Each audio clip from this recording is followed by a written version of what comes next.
Hablaremos esta noche de Fernando VII y el lío de la sucesión en el trono español. Ya allá por el año 1829, Fernando VII ya había enviudado 3 veces. Sus esposas habían sido María Antonia de Nápoles, Isabel de Braganza y María Josefa de Sajonia. Ninguna le había dado un hijo y el neato estaba desesperado. Según la crónica, ya no eran urgencias libidinosas las que tenía, porque a su decrépito estado físico se unía, tenía gota además, ¿no? Una colección de terribles dolencias en los riñones y una hernia medio estrangulada. ¿Cómo le va? Por aquellos tiempos lo único que hacía era maldecir sus antiguos desenfrenos. No quería saber nada con cortesanas ni con sus compiches de tanta juerga, salir por ahí. Bueno, lo único que quería era un heredero. Un día se dirigió al Salón del Escorial, donde estaban los retratos de toda la familia real, y preguntó por una muchacha que le pareció hermosa. Era su sobrina, María Cristina de Borbón, hija de su hermana María Isabel, casada con Francisco I de las 2 Sicilias y rey de Nápoles. María Cristina, la linda del cuadro, ¿no? Había nacido en Palermo, no acá en Palermo, no se haga el vivo, en la ciudad de Palermo, sí, capital de Sicilia, en 1806. Cuando el rey la vio en persona por primera vez, quedó encantado porque era más bella de lo que él pensaba y se quiso casar nomás con su sobrina. ¿Qué quiere que le diga? Bien. Ahora bien, la elección del rey de una nueva compañera y sus deseos de casarse provocaron un escándalo, ¿eh? Y era el principio de uno de los peores desastres que vivió España. La noticia de que Fernando se iba a volver a casar volvió loco ¿a quién? A su hermano, Carlos María Isidro.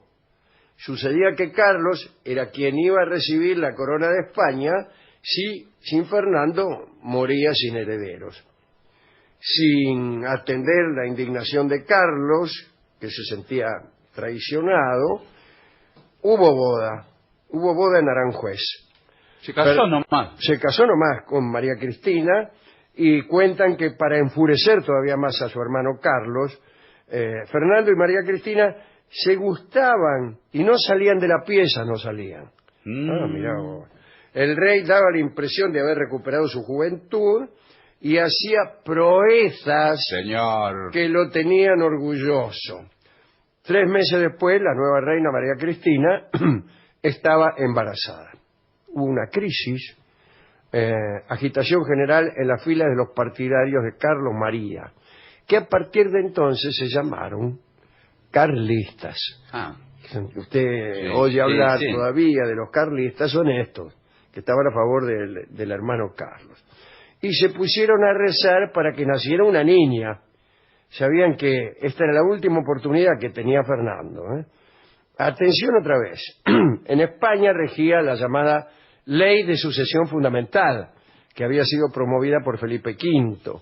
Las mujeres podrían heredar el trono, aunque únicamente de no haber herederos varones en la línea principal, que son los hijos, o lateral, hermanos y sobrinos.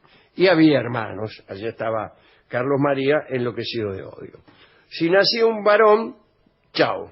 ¿Chao qué? Estoy saludando. Señor, por favor, concéntrese en lo que estamos diciendo, porque si no... Además, María Cristina, la nueva reina, que se había casado con la mujer de Fernando VII, era medio liberal, cosa que a Carlos María, que era bien absolutista, no le gustaba nada. Bueno, Fernando VII hizo, entre gallos y medianoche, algo tremendo. Promulgó secretamente la llamada pragmática sanción y se dictaminó que si nacía una niña, podría ser reina. Y fue una sabia medida, porque en octubre de 1830 nació la bebita Isabel. Qué rica, ¿eh? Los partidarios de Carlos María ignoraban la existencia de la pragmática y festejaron como locos creyendo que ahora sí el sucesor iba a ser Carlos. Y ya empezó a hacerse llamar Carlos V. Pero al día siguiente, Fernando VII dio el siguiente comunicado. Es mi voluntad que a mi muy amada hija Isabel se le hagan los honores como príncipe de Asturias por ser mi heredera y legítima sucesora a mi corona. Chao. Sí, sí. Adiós. Adiós, por favor. Carlos y sus seguidores, que empezaron a ser conocidos como carlistas, juramentaron ir a las armas. Y poco después, María Cristina descansaba en la granja de San Ildefonso cuando los médicos corrieron a informarle la inminente muerte del rey. Soy los médicos, bueno, ¿qué dice? Mire, el rey, chao. Por favor. Ella debía ser regente mientras la niña Isabel fuera creciendo y con el fin de evitar que las cosas se pusieran más tensas, se citó a Carlos y esta chica, María Cristina, le propuso asociarse a ella en la futura regencia, qué sé yo. Carlos, no, dice que yo no quiero nada, que se piensa, viste esa cara que Sí. Bueno, rechazó la oferta y la amenazó con la guerra. Ahora dice, encima te voy a hacer una guerra. María Cristina, que quería la paz, acudió al lecho donde el rey estaba ahí, viste, agonizando, y le suplicó que revocara la pragmática. Le dijo, dale, no, el trono a Carlos, que me importa. No, dice Fernando VII. Al principio dijo que sí. Y los carlistas pensaron que era un triunfo, que Carlos sería rey al poco tiempo, y a la semana, ¿qué pasó? El rey se mejoró. Se mejoró y paseaba contento por los jardines del palacio, vigoroso. Dice, no, que no voy a suspender nada, la pragmática la sostengo y la sucesión de mi hija también. Y Carlos hizo llegar a su hermano una protesta y un par de insultos. Reacción de Fernando VII. Decretó el destierro de Carlos María y la esposa de Carlos María a los estados pontificios y no se volvieron a ver jamás. En ese momento nació el carlismo como movimiento beligerante. Me adelantaré. En la primera guerra carlista, que duró como 10 años, entre 1833 y 1840, murieron unas 160.000 personas. Del lado de Carlos María de Borbón estaban el Imperio Austríaco, Rusia y Prusia. Del lado de los isabelinos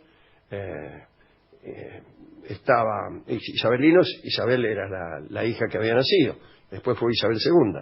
Estaban Portugal, Francia e Inglaterra. Los carlistas eran absolutistas en extremo, el grupo más reaccionario del país. Además de pretender la sucesión, luchaban contra los liberales, que llegaban, un poco tarde a la Revolución Francesa. El 29 de septiembre de 1833, Fernando VII murió al final, tanto jorobar, en brazos de María Cristina, su mujer. La reina, que pasaba a ser regente, decidió ir a descansar a San Ildefonso para poner un poco en orden las ideas y los proyectos más inmediatos. Casi al punto de llegar, tuvo lugar un incidente. María Cristina iba en su carroza y le empezó a sangrar la nariz de manera incontenible. Las damas de honor agotaron todos los pañuelos. La hemorragia no cesaba. Entonces, la regente le solicitó un pañuelito a uno de los jinetes de la escolta y pudo parar el sangrado. Un rato más tarde, María Cristina, sacando su mano del coche, le devolvió agradecida la prenda al militar. Y el tipo, con sorprendente gesto, quizá debido a las condiciones del pañuelo de vuelta, lo llevó a los labios y lo besó. El jinete era Fernando Muñoz, hijo de una familia muy humilde de Cuenca. La reina se quedó mirando asombrada al jinete porque era alto y era musculoso. Buah. Y se enamoró. Uy, Dios. María Cristina aprovechó una excursión realizada a cierta finca segoviana de nombre premonitorio, se llamaba Villa Quitapesares, y ordenó que compareciese en el jardín el soldado Muñoz. Escribieron los cronistas: allí, rodeados de pinos, violetas y azaleas, el amor escribió una página inolvidable de la historia española. Uy, Dios. Decidieron casarse en secreto, de modo que todo el mundo siguiera viendo en ella a la viuda regente, a la viuda de Fernando VII. La ceremonia fue en el Palacio de Oriente, que usted conoce, sí, señor. en diciembre de 1833. Actuaron de testigos personas absolutamente desconocidas, que una vez finalizada la misión fueron recompensadas y enviadas cada una por separado a provincias lejanas y bajo escolta. Pero muchos empezaron a sospechar que la regente dormía acompañada. A Muñoz le decían Fernando VIII. La corte se sorprendió una mañana cuando se vio a Muñoz con la pilcha del rey finado. Y se sorprendió un poco más cuando resultó que María Cristina estaba embarazada. Los carlistas empezaron a ponerse contentos. Aquel asunto le venía como anillo al dedo, y con el tiempo tuvieron razones suficientes para reclamar el trono. Entre 1834 y 1843, Muñoz y María Cristina tuvieron 8 hijos. Aprovechando el malestar general, Carlos se ubicó con unos ejércitos en las puertas de Madrid. Confiaba en que María Cristina se rendiría ante su poderío. Pero en ese momento hizo su entrada el general Baldomero Espartero, el héroe de los ejércitos isabelinos, y fue tan fuerte su ataque que la retirada de los carlistas dicen que fue vergonzosa. Carlos, el frustrado rey, debió huir a Francia. Prometió regresar, pero nunca lo hizo, aunque sus seguidores actuaron en España como núcleo del conservadurismo como 130 años más todavía. María Cristina vio por fin consolidado el trono para su hija Isabel. Se retiró y pidió al general Espartero, que era un héroe popular, que tomara la regencia. María Cristina se casó legalmente esta vez con Muñoz. Bueno, la otra vez también, sí. Digamos que ahora públicamente. Su vida continuó con placidez y vio cómo creció y cómo se hizo cargo de España Isabel II, su hija. En 1873 murió Muñoz. En 1878 murió María Cristina. Había hecho construir un sarcófago porque quería que lo ubicaran al lado de Muñoz, pero no pudo ser, por exigencias dinásticas. Era en primer lugar la viuda de Fernando VII y ahí yace junto a él en el Escorial. Linda historia. Muy linda historia, sí. ¿Con qué podemos ilustrarla? Se preguntará usted. Sí. Bien, en homenaje al general Espartero vamos a escuchar a Miguel de Molina cantar una sevillana que se llama Las Sevillanas del Espartero. Bueno, que era otro Espartero, qué sé yo. Era otro, sí. No sé, señor. Y la viuda del Espartero. Qué sé yo. Sí.